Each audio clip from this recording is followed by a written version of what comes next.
오늘 말씀은 세움을 입으리니 하는 제목으로 우리 연약한 자의 성도를 어떻게 도울 것인가에 대해서 한번 살펴보도록 하겠습니다. 오늘도 우리 옆에 있는 분과 한번 힘차게 인사해 볼까요? 당신과 함께 예배드려서 너무 행복합니다. 이렇게 한번 인사해 보겠습니다. 시작. 당신과 함께 예배드려서 너무 행복합니다. 오늘 본문이 어떤 내용이냐면 믿음이 강한 자가 연약한 자를 어떻게 섬겨서 그 믿음을 세울 것인가에 대해서 권해주고 있는 내용입니다. 사실 믿음이란 것은 학교 성적처럼 성적을 내서 수치화할 수 있는 그런 것은 아닙니다. 객관적인 수치나 자료로 수치화할 수 있는 게 아닌데요. 예를 들면 지난 목요일에 수능을 쳐서 시험 성적이 나오지만 믿음은 그런 건 아니에요. 믿음에 수능이 있거나 그렇지는 않죠. 그래서 믿음이 약하다, 강하다 하는 것은 매우 주관적인 측면이 사실 매우 강한 것입니다. 예를 들어서 이런 분들도 있어요. 평생 가는데 주일 예배도 한 번 안 빠지고 헌금도 철저하게 드리고 봉사도 잘하고 또 술, 담배도 아니고 여러 가지 외형적인 행동을 보면 모범이 되는 분이 있는데 이런 분들을 볼 때 우리는 신앙이 좋다, 믿음이 좋다는 말을 합니다. 물론 이것이 틀린 말은 아니죠. 또 외형적인 삶도 중요한 것이기 때문에 틀린 말이 아닌데, 그러나 또 무시할 수 없는 것은 신앙은 이렇게 몇 가지 외형적인 요소로 단순화할 수 없는 영역이라는 것입니다. 주님과의 인격적인 관계가 중요한 것인데요. 그럼에도 오늘 바울이 믿음이 강한 자가 연약한 자를 비판하지 말라고 믿음의 강함, 연약함에 대해서 표현하고 있는데, 한번 어떤 사람이 강한 믿음인가 한번 생각해 보도록 하겠습니다. 디모데후서 2장 1절에서 사도 바울이 이렇게 표현을 했는데요. 디모데 후서가 사도 바울의 사랑하는 제자 디모데를 위해서 목회 서신인데 디모데를 위해 쓴 뭐라고 하냐면, 디모데야 너는 그리스도 예수 안에 있는 은혜 안에서 강하라고 디모데 후서 2장 1절에서 그 사도 바울이 이렇게 얘기를 했는데, 이 말씀을 이렇게 종합해서 생각해 보면 바울이 믿음이 강한 자로 표현하는 것은 그리스도 예수의 은혜 안에서 강한 자라고 해석할 수가 있는데요. 예수 그리스도의 은혜를 알고 또 그리고 그것을 누리면서 그 안에 굳게 선 사람을 강한 사람이라고 말할 수가 있습니다. 다른 말로 하면 믿음이 성숙한 사람이라고 할 수 있는데, 좀 더 구체적으로 표현한다면 예수님이 나와 같이 죄와 허물이 많은 사람을 다 용납해 주시고 품어주셨기 때문에 그 은혜를 누리고 그 하나님의 자비와 놀라운 은혜와 사랑을 누리고 확신하며 살아가는 사람, 감사하며 살아가는 사람이라고 할 수 있는데요. 그렇기 때문에 다른 사람의 연약함을 품을 수 있는 사람을 의미한다고 할 수 있습니다. 여러분, 누가 다른 사람의 연약함을 품을 수가 있나요? 너무 성실하고 누가 보기에도 번듯한 사람은 다른 사람을 잘 이해하지 못하는 부분이 있어요. 여러분, 정말 다른 사람을 연약함을 품을 수 있는 사람은 단언하건대 나를 향한 예수 그리스도의 그 용납의 사랑, 용서의 사랑을 깨달은 사람이라고 믿습니다.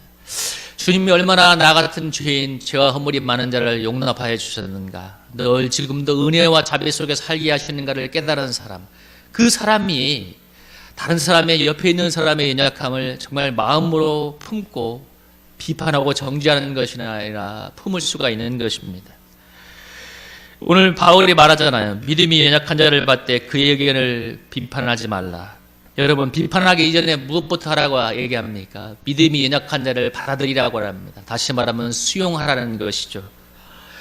우리가 믿음이 연약한 자를 수용해야 하는 이유는 주님과의 관계 속에서 분명한 것은 주님이 내가 전에나 지금이나 미래나 여전히 그런 똑같은 약점과 허물과 약함에 있음에도 불구하고 나를 품어주시고 용납해 주시기 때문에 그렇습니다. 우리 모두가 다 죄와 허물이 많은 자이지만 주님의 하나님 사랑으로 품어주시고 수용해 주시기 때문에, 그래서 우리는 믿음이 연약한 자도 비판하지 말고 수용해 줘야 됩니다. 모두가 다 같은 주님의 자녀이기 때문에 그렇죠. 마땅히 그렇게 해야 되고 함부로 비판하지 말아야 되는데요. 그래서 오늘 바울이 우리가 함부로 비판하지 할 이유를 2절 3절에서 뭐라고 하십니까? 3절에서 이는 하나님이 그를 받으셨기 때문이다. 하나님이 우리를 그 연약한 그대로 지금 이 순간도 받아주고 계시기 때문에 또 천국 가는 그날까지 예수의 피 안에서 우리를 수용해 주고 계시기 때문에 그렇기 때문에 다른 연약한 형제를 수용하라고 얘기합니다. 그래서 신앙이 성숙해진다는 것은 어떤 차원에서 말할 수 있냐면 나를 향한 하나님의 사랑과 자비를 알기 때문에 다른 사람을 향한 이해와 사랑과 용서의 폭이 커지는 거라고 말씀드릴 수 있습니다. 뭐라고요? 다른 사람을 향한 이해와 용서의 폭이 커지는 것, 다른 사람을 정말 수용할 수 있는 수용력이 커지는 것, 이것이 신앙이 성숙해진다고 말할 수 있습니다. 바울이 2, 3절에서 그리스도인의 먹는 문제를 언급하고 있죠. 2절, 3절에 보면 어떤 사람은 모든 것을 먹을 만한 믿음이 있고 어떤 사람은 채소만 먹는데 먹는 자는 먹지 않는 자를 업신여기지 말고 먹지 않는 자는 먹는 자를 비판하지 말라고 얘기하고 있는데 여기서 이 먹는 문제를 언급하고 있는 것은 당시 로마교회의 특수한 상황 때문에 그렇습니다. 당시 로마교회는 크게 나누면 두 부류의 그리스도인도 있었는데요. 하나는 이방인 출신으로 예수님을 믿음으로 이 복음의 세계로 들어와서 그리스도인 된 사람들이 있었고 또 하나는 정통 유대인이었다가 유대율법에 익숙한 유대인이다가 예수님을 믿음으로 그리스도인이 된 사람들이 있었습니다. 근데 여러분이 아마 성경을 읽어보시면 알겠지만 구약에 보면 제사제도도 있고 절기도 있고 또 부정한 음식은 먹지 못하게 하는 규례가 있잖아요. 또 그래서 전통적인 유대인들은 이런 거에 굉장히 익숙했기 때문에 물론 예수님의 복음만에서 이런 것은 다 이제 자유해졌지만 그래서 이방인들은 이 우상에게 바쳐진, 특별히 여기서 원하는 음식은 우상에게 바쳐진 고기를 말해요. 그 당시 노마에는 수많은 사람들이 왔기 때문에 노마 시장에 가면 우상에 바쳐진 음식이라든지 이런 것들을 아주 널리 팔았고 또 흔히들 사람들이 그것을 많이 사 먹었다고 합니다. 또 유대인들은 피치에 있는 음식, 피가 있는 고기는 먹지 않았지만 이방인들은 그런 걸 꺼리끼지 않았거든요. 그래서 이제 이방인들은 또 예수 안에서 예수님만 믿으면 구원 얻는다는 그런 복음의 진리를 받아들였기 때문에 사실 먹는 문제에 자유함이 있었습니다. 훨씬 더. 근데 전통적인 유대인들은 그렇지 않았고 꺼리는 게 많았어요. 예를 들면 부정한 규례에 걸리는 고기라든지 피채 먹는 음식이라든지 이런 것이 있기 때문에 그래서 그것을 가지고 이제 먹지 못하는데 그것 때문에 이제 마음대로 먹는 사람들이 어쩌면 믿음 안에서 자유를 누리는 사람들 맞죠. 마음대로 먹는 사람들이 먹지 않는 사람들을 비판하기도 하고 또 반대로 또 너무 또 유대인들 편에서 보면 자기들의 문화에서 너무나 꺼리껴졌기 때문에 또 마음대로 먹는 사람들을 비판하기도 했던 그런 일들이 일어났습니다. 그런데 이렇게 비판하지 말라고 얘기를 하고 있는데요.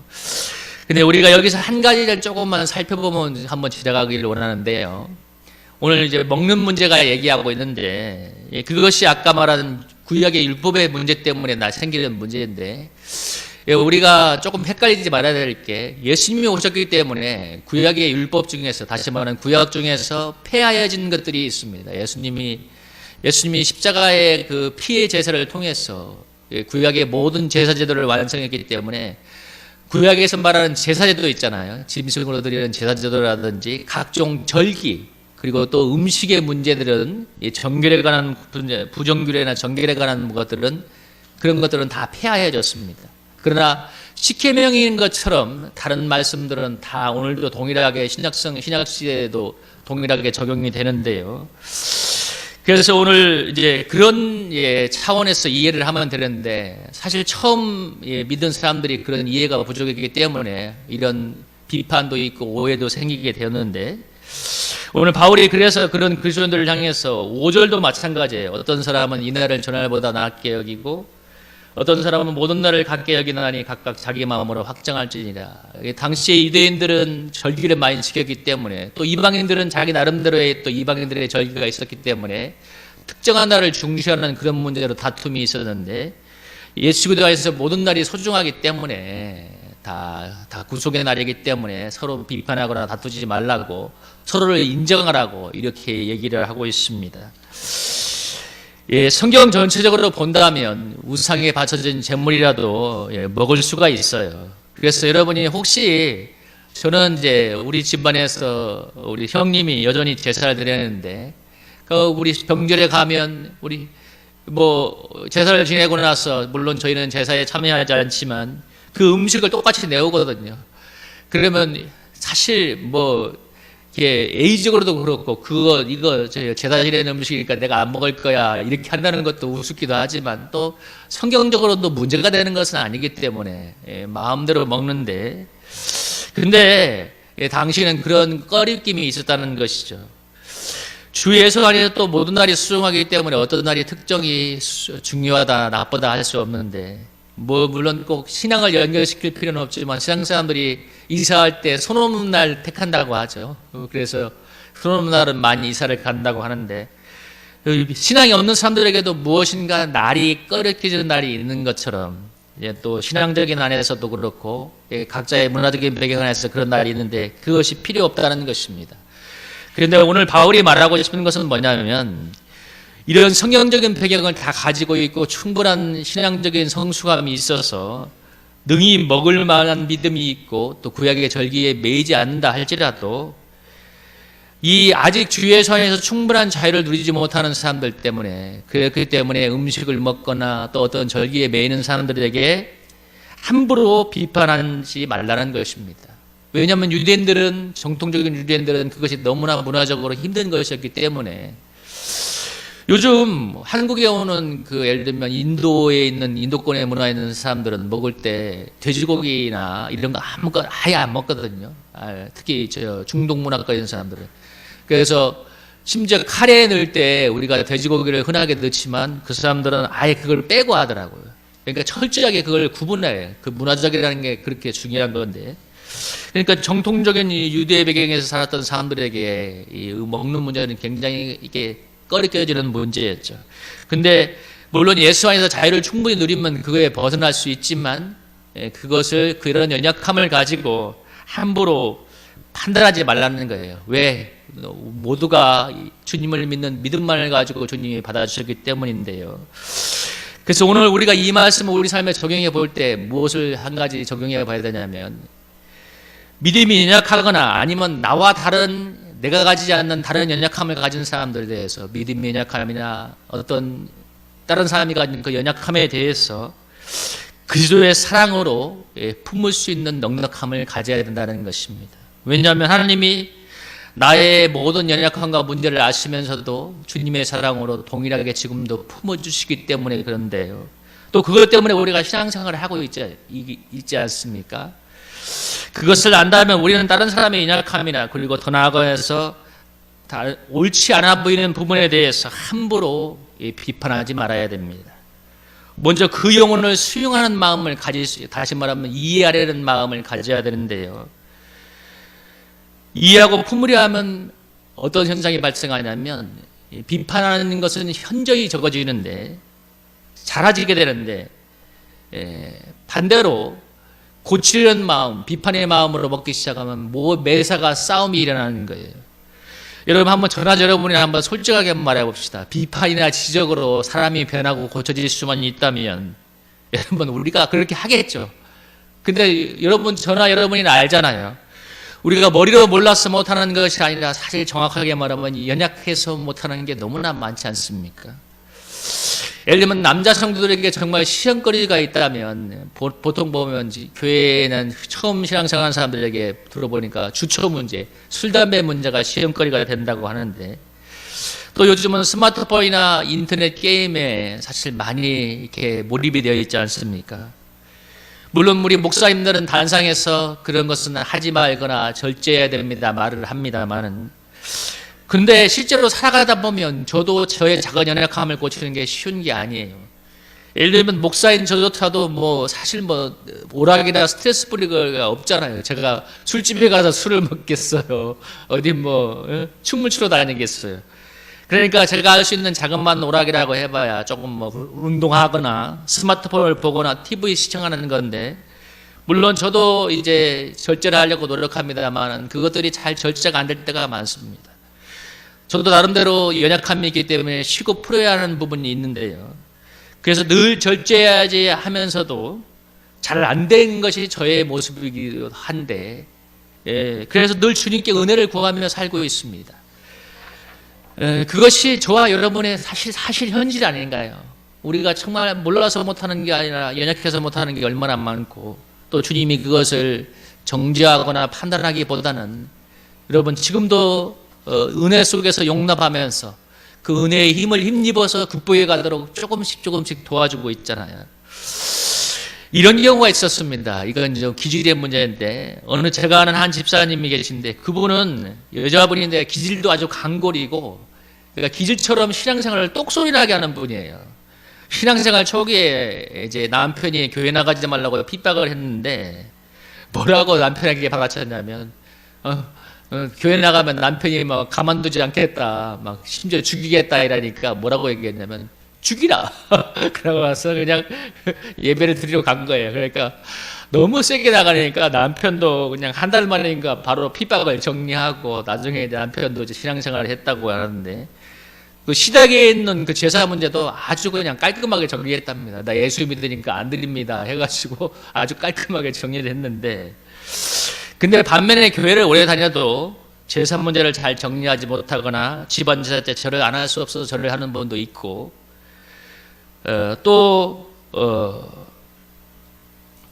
주일 같은 것도 사실 막 연약함이 있어서 핍박이 있으면 못하기도 하는 분들도 있는데, 근데 물론 주일 성수라든지 제사 때 절을 하는 제사 문제 이런 것을 딱 결단하면 좋겠죠. 그러나 연약한 분들이 한 번에 결단을 하지 못하고 그것을 우리로 말하는 것처럼 오래 끈다고 해서 함부로 믿음이 약하다고 판단해서는 안 된다는 것입니다. 그래서 아까 말씀드린 한 번에 정리했던 우리가 말하는 것처럼 강골인 분들은, 우리 연약한 분들을 보면 뭐라고 권면하냐면, 까짓거 그거 죽기 살기로 한번 결단하면 돼. 그거 못해서 그래. 이렇게 하면서 막 연약한 사람을 압박하는데, 물론 그 말을 받아서 은혜로 받아서 결단하면 좋을 수 있겠지만, 그러나 그것이 성결을 시험에 들게 할 수도 있습니다. 우리가 알아야 될 것은 많은 문제가 하기 싫어서거나 여러분 할 마음이 없어서거나 그래서 나는 것이 아니라 연약해서 못하는 것이 너무나 많다는 것을 우리가 똑똑히 기억해야 됩니다.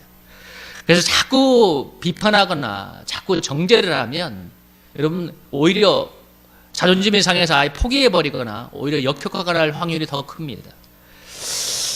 예를 들면 주초 문제를 한번 예를 들었는데, 여러분 술, 담배를 하지 말아야 되는 것은 신앙적으로 분명한 사실이죠. 또 저는 개인적으로 우리 집이 술로 인해서 너무나 망조가 들었던 집안이기 때문에 술, 담배 문제에서 개인적으로는 분명한 사람인데, 그러나 여러분 목사인 제가 술, 담배를 안 하는 것과 초신자가 술, 담배를 안 하는 건 차원이 다르잖아요. 그죠? 차원이. 저의 기준으로 함부로 제가 그 사람들이 못한다고 비판하면 그 사람들이 시험 들어서 신앙생활을 할 수가 없죠. 그렇다면 제가 정말 잘 극복하도록 기도해주고 인내해주고 사랑으로 권면을 해야 되는 건데요. 제가 알고 있는 그 안수 집사님 한 분은 50이 넘어서 안수 집사가 피택이 될 때, 그때까지도 이제 수십 년간 교회를 다녔지만 그때까지도 담배를 피우셨다고 얘기하던데, 근데 교회에서 중직을 맡게 되니까 하나님이 그런 감동을 주시더래요. 아, 내가 이제 안수집 때 피탁이 됐는데 이제는 내가 담배를 끊어야 되지 않을까 해서 3일간 금식하고 그때부터 끊었고, 그리고 그 뒤에 열심히 교회를 섬기면서 지금은 장로로 피택되어서 교회를 잘 섬기고 계신데요. 근데 반대로 저는 20대 때 몇 년간 담배를 피우다가 은혜를 받아서 끊어버리고 지금도 목회자로 주님을 섬기고 있습니다. 제가 이 몇 가지 예를 드는 것은 뭐냐면, 신앙생활은 모두가 다르다는 것입니다. 그러니까 그렇게 하다가 이렇게 내가 생각하기엔 쉬워 보이는 그 문제도 그분에게는 어려워서 이따가 끊을 수도 있다는 것이고, 그래서 모든 것을 다른 사람에게 내 예를 가지고 다른 사람에게 절대로 일괄적으로 적용해서는 안 돼요. 그리고 무엇보다도 주님이 인격적인 방법으로 사람을 세워간다는 것을 여러분이 아셔야 됩니다. 나란 기준을 가지고 다른 사람을 함부로 비판하는 것은 굉장히 위험한 일입니다. 이 세상 모든 사람이 다른 것처럼 신앙생활도 각자가 다른 것인데요. 하나님은 각자에 맞는 방법으로 사람을 키워가고 있고요. 신앙은 보편적 진리가 존재하고 중요한 것이긴 하지만 그 적용은 모두가 한 사람 한 사람에게 자유에 맡겨야 된다는 것입니다. 그래서 교회는 보편적인 진리에 관한 것, 절대적인 진리에 관한 것을 뺀 나머지는, 그러니까 다시 말하면 예수 그리스도에 관한 것, 절대적인 진리에 관한 것을 빼고는 나머지는 가급적 본인들의 자유에 맡기는 것이 중요합니다. 왜냐하면 그게 왜 중요하냐면 본인이 하나하나 기도하면서 고민하면서 답을 찾아가는 게 참 중요해요. 왜냐하면 누가 이렇게 답을 주거나 저기가 이렇게 하라고 답을 주는 것이 아니라 본인이 고민하면서 답을 찾아가는 것인데, 그 고민 속에서 답을 어떻게 찾아가는가 할 때 사절에 이렇게 얘기하죠. 남이 하인을 비판하는 너는 누구냐? 그가 서 있는 것이나 넘어지는 것이 자기 주인에게 있음에 그가 세움을 받으리니 이는 그를 세우시는 권능이 주께 있습니다. 우리가 그렇게 해야 되는 이유가 뭐냐면 우리의 믿음을 주님이 친히 세워주시기 때문에 그렇습니다. 남의 한 일을 함부로 그래서 비판하지 말라는 말이 그래, 다른 사람을 함부로 비판하지 말라는 거예요. 주님이 우리의 믿음을 세워주시기 때문에. 그래서 주님이 우리의 믿음을 세워주고 깨닫게 하고 변화시켜 가기 때문에 함부로 비판해서는 안 되는 것인데, 우리가 이런 게 있어요. 수많은 하나님의 연단을 받아도 성령으로 깨닫지 못하면 우리에게 변화의 연단은 받을 수 있지만 깨달음과 변화의 역사는 일어나지 않습니다. 다시 말하면 하나님이 우리의 마음에 깨달음을 주셔야 그때 변화가 일어나는 것인데요. 우리는 나와 가까운 사람들에게 자주 이렇게 말할 수 있기 쉽잖아요. 예를 들면 저의 집사람에게, 저의 자녀들에게, 여러분은 여러분의 옆에 있는 사람들에게 이렇게 해라 저렇게 해라 말을 하기가 쉬운데, 근데 그들의 연약함을 이해하기보다는 우리가 또 어쩌면 우리의 요구가 앞서기 때문에 판단을 얼른 변화시키고 싶은 마음이 앞서서 자꾸 함부로 요구하기가 쉬운데요. 근데 우리가 무엇을 알아야 되냐면 아무리 우리가 판단하고 요구한다고 해도 그 사람 마음에 깨달음이 가기 전까지는 변화는 없다는 것입니다. 그리고 우리가 알아야 할 것은 우리의 믿음을 세워가는 분이 절대적으로 주님인 것을 우리가 알아야 됩니다. 그래서 가장 중요한 것이 주님이 우리의 믿음을 세워준다는 것을 알고 기도하면서 믿음으로 인내하는 것입니다. 그게 나를 키우는 주님의 방법이고 다른 사람의 믿음을 키우는 주님의 방법인데요. 그래서 우리가 그런 성숙함을 가지려면 나를 주님께서 얼마나 섬세한 사랑과 인내로 또 인격적인 방법으로 나의 믿음을 세워오셨는지를 여러분이 깨달아야 됩니다. 그럴 때 다른 사람에 대해서 동일한 마음을 갖게 되고 다른 사람을 향해서 주님이 인격적으로 인도하는 그 섬세한 사랑을 가지고 동일한 마음으로 인내하며 기도하며 섬길 수가 있는 건데요. 제가 지금까지 저의 믿음을 세워주신 주님의 방법을 보면 참 주님이 얼마나 인격적이고 섬세한가 또 부드러운 분인가를 느끼게 되는데, 제가 한 번은 이런 일이 있었습니다. 제가 전에 섬기던 교회에서 새벽기도 때 어떤 얘기를 한 적이 있냐면, 그 교회에서는 교회에 많은 자녀들이 교회를 안 다녔어요. 근데 제가 보니까 분명히 이제 교회에 안 다니는 문제가 객관적인 몇 가지 문제가 있었어요. 너무 율법적인 거라든지 너무 지시적인 거라든지. 그래서 제가 새벽기도회 때 우리 여러 명의 수십 명의 성도들이 있는데 뭐라고 얘기했냐면, 그냥 그런 문제를 어떤 그런 본문이 있어서 문제를 정확하게 얘기했습니다. 그래서 자녀들이 잘 안 나옵니다. 근데 제가 한 말은 분명히 맞는 말은 맞았어요. 근데 그 말을 하고 나서 제가 마음이 너무나 불편했는데, 다시 말하면 하나님이 그 사실을 기뻐하지 않는다는 것이죠.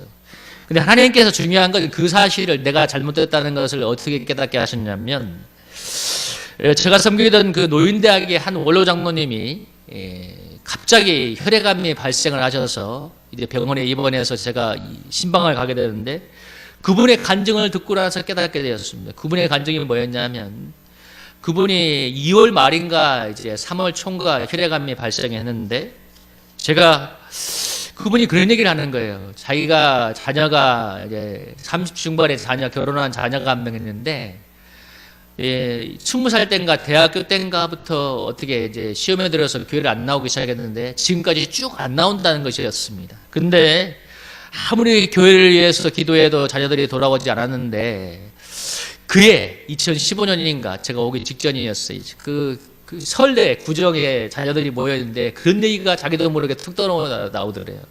야, 내가 너희들의 신앙 회복을 위해서 그렇게 기도하는데 너희들이 다시 교회에 나오지 않으면 하나님이 나를 칠 것 같다. 그냥 자기도 모르게 그런 말을 했대요. 근데 불과 한 달이 안 지나서 장모님이 갑자기 혈액암이 발생해서 이제 병원에 입원을 하게 되었고, 근데 결정적인 것은 무엇이냐면 그 사건 때문에 10년이 넘게 교회에 나오지 않던 그 자녀들이 울며 불며 회개하면서 이제 교회에 나와서 신앙생활을 시작하는 계기가 되었대요. 그래서 장로님이 병상에서 너무 감사하다고 얘기를 하는데, 제가 그 간증을 들으면서 어떤 깨달음을 얻었냐면, 나는 너무나 쉽게 그 문제를 새벽기도 단상에서 얘기를 했지만 당사자인 본인에게는 얼마나 아픈 문제인가. 정말 하나님이 질병을 들게 하면서까지 구원을 시키는 그런 아픈 문제, 그런 아픈 대가를 지불하는 그런 아픈 문제인데 내가 너무 쉽게 얘기했구나. 그것을 하나님이 깨닫게 하셨고, 제가 그래서 정말 우리 노인대학 예배 때 그 문제를 얘기하면서 정말 공개적으로 사과를 했습니다. 제가 참 성숙하지 못해서 여러분의 마음에 아픔을 드리면 죄송하다고. 근데 제가 정말 진심으로 사과를 했어요. 왜냐하면 제가 깨달음이 왔기 때문이죠. 근데 제가 정말 감사했던 것은 뭐냐면 하나님이 저란 사람을 깨닫게 하는 그 방법이었습니다. 여러분 뭐예요? 만약에 여러분 새벽기도 때 상처받았던 성도님이 저에게 와서 이렇게 하면 얼마나 저나 그분들한테 민망했겠어요. 목사님이 자녀 안 낳는 그 문제를 알아보셨어요? 근데 어떻게 그렇게 함부로 말씀할 수 있어요? 저에게 막 직선적으로 얘기했다면 제가 물론 사과는 했겠지만 피차 저도 민망하고 그분에게도 아픔이 되었을 건데, 하나님이 너무나 인격적인 그 방법, 장로님의 간증을 들으면서 제 마음에 깨달음과 감화를 주어서 제 잘못을 돌이키게 하시고, 또 목회의 앞길에서 함부로 말하는 것을 자제하도록 해주는 방법이었는데요. 제가 그걸 통해서 느낀 게 있어요. 톨스토이가 이런 말을 했습니다. 요즘 여러분 돌직구라는 표현을 하죠. 요즘 사람들 막 세게 얘기하는 걸 좋아하는데, 톨스토이가 뭐라고 했냐면 당사자 앞에서 정면으로 그 문제를 비판하거나 다루는 것을 조심해야 되는데, 왜냐하면 그것이 상대방의 자존심을 너무나 깊이 깎아내리기 때문에 역효과를 불러올 수 있다고 얘기했습니다. 여러분, 아무리 말이 맞아도 자존심이 상하고 마음이 상하면 마음이 다치고 역효과가 나는 법 아니겠습니까? 그래서 하나님께서 저로 하여금 깨닫게 하기 위해서 그런 인격적인 방법을 사용하셨고, 그런 깨달음을 통해서 저와 여러분을 믿음의 길로 인도하고 있습니다. 지난 교회에 한 청년이 저에게 찾아와서 이렇게 말을 했습니다. 성경 공부가 끝난 다음에 상당한 리더였는데 뭐라고 하냐면, 목사님, 저 이번 주말에 주일교에서 2박 3일 일본으로 여행 가요. 이렇게 얘기를 하는 거예요. 저하고 또 친하게도 하고 저하고 관계가 되니까 얘기를 하겠죠. 그래서 제가 뭐라고 얘기했냐면, 네가 나한테 와서 얘기를 할 때는 이미 가려고 결심을 굳힌 걸 안다. 네가 이제 나이 30이 되어가는 나이에 네가 주일 성수해야 되는 걸 몰라서 안 하겠느냐. 근데 네가 한번 놀러 가고 싶어서 그런 모양인데 알겠다. 그런데 대신 주위에 조용히 말하고 덕이 안 되니까 조용히 가라 얘기했는데, 여러분 그때 만약에 제가 그 청년 보고 막 정말 막 호령을 하면서 아니 어디 주일을 빼먹고 여행을 가 이렇게 함부로 혼을 내었다면, 여러분 틀린 말은 아니죠. 근데 그 청년이 여러분 교회에 또 나왔겠어요? 시험 들어서 떠났을 건데. 근데 지금은 결혼을 해서 신앙생활을 아주 잘하고 있습니다. 왜 그런가요? 그 사람이 젊을 때 한번 일탈을 해보고 싶은, 그냥 한번 놀아보고 싶은 그 마음을 제가 읽어주었기 때문에 그런 건데, 여러분 알아서 다 지키게 되는 것이기 때문에 제가 말을 안 했던 것입니다. 주일 성모가 물론 해야 되는 것이 맞고 절대적인 것도 맞지만, 여러분 믿음이 약해서 못하는 경우도 있습니다. 예를 들면 젊어서 놀러 가고 싶다든지 특수한 경우가 걸려서 못하는 경우도 있을 것인데, 그때 함부로 비판을 하면 안 된다는 것이죠. 왜냐하면 그 한 번의 잘못을 가지고 함부로 비판함으로써 그가 실족할 수도 있기 때문에 그렇습니다. 정말 연약함 때문이라면 우리가 그리스도의 사랑으로 인내하며 기도하며 기다려야 되는데요. 어떤 분은 주일날 시험 친다고 주일 성수를 위해서 임용고시도 포기한 분이 있었고, 에릭 리델처럼 정말 금메달을 포기하고 주의를 지킨 분도 있었고, 그런 분들 때문에 국가고시가 토요일로 바뀌는 그런 역사가 일어났습니다. 참 귀한 믿음인 건 맞지만, 그런 믿음도 있지만, 그러나 때로 연약해서 주일 한번 나오는 게 너무나 시험이 되고, 기도 한번 하는 게, 헌금 한번 하는 게, 봉사 한번 하는 게 너무나 큰 시험이 되는 연약한 성도도 있어요. 그럴 때 우리는 내가 아무리 더 강한 믿음으로 살아가는 사람이라고 해도 절대로 함부로 비판해서는 안 되고, 그리스도의 사랑으로 감싸고 기도해 주어야 됩니다. 그러면 틀림없이 그 연약한 사람이 그 연약함을 점점 은혜 안에서 벗어버리고 믿음 안에서 장성하게 될 줄로 믿습니다. 저는 담배 한 배를 끊는데도 얼마나 많은 시행착오를 했는지 몰라요. 제가 담배값을 버는 게 아마 제가 모르게도 20몇 분이 넘을 거예요. 또 끊었다가 또 피고, 끊었다가 또 피고. 그러니까 나중에 제가 다 기도한 것이 아니라 저를 위해 전도했던 분이 정말 결사적으로 기도해서 제가 은혜를 받아서 끊었거든요. 그러니까 어떻게 생각하면 자그마한 하나를 결단하는데도 그렇게 무수한 시행착오와 무수한 이런 것들이 있어서 하나가 극복이 되었고, 나머지 수많은 문제도 마찬가지입니다. 시행착오, 연약함을 하나님의 은혜로 붙잡아 주시고 도와주시고 기도해 주셔서 하나하나 넘어온 건데, 그래서 시행착오를 극복하고 반복하면서 가랑비에 옷 젖듯이 정말 콩나물 실에 물 주는 것처럼 변화가 보이지 않는 것 같지만 주의 은혜가 그 마음에 쌓이고 은혜가 쌓일 때 이 사랑과 은혜 속에서 사람이 변화가 일어나는 것입니다. 그리고 그것이 쌓이고 쌓여서 여러분, 우리는 지금 이 자리에 와 있습니다. 그렇다면 내가 그 은혜와 사랑을 느끼고 깨닫는다면 주님이 어떻게 나를 대하셨고 어떻게 나를 키워오셨고 오늘도 어떤 은혜와 사랑으로 나를 대하고 있는 것을 깨닫는다면 여러분, 그 동일한 마음으로 여러분 타인을 향해서 마음을 열어야 될 줄로 믿습니다. 여러분, 사람은 정말 제가 여러 번 강조하지만 마음으로 깨닫기 전까지는 변화가 일어나지 않습니다. 마음으로 깨달을 때, 감화를 받을 때 변화가 일어나는데요. 그래서 우리가 그 순간까지 정말 내가 깨달았을 때 변화되었던 것처럼 그 순간까지 주님이 나를 인내해 주고 기도해 주었던 것처럼 여러분, 우리 다른 사람 정말 사랑하는 그 영혼을 위해서 그가 깨닫고 변화될 수 있도록 그 연약함을 용납하며 기도하며 인내하는 저와 여러분이 될 수 있기를 주의 이름으로 축복합니다. 그때 주님께서 우리의 사랑과 섬김을 통해서 다른 사람을 아름답게 세워줄 것입니다. 주님의 나를 향한 그 사랑과 인내와 사랑이 오늘 나를 세워준 것을 기억하고 동일한 마음으로 옆에 있는 그 사람의 연약함을 품고 수용하며 섬세한 사랑으로 인내하며 기도할 때 하나님께서 나를 비판으로 쓰러뜨리는 도구가 아니라 정말 그리스도의 사랑을 흘려보내서 그 믿음을 세우는 아름다운 축복의 도구로 사용해 주실 줄로 믿습니다.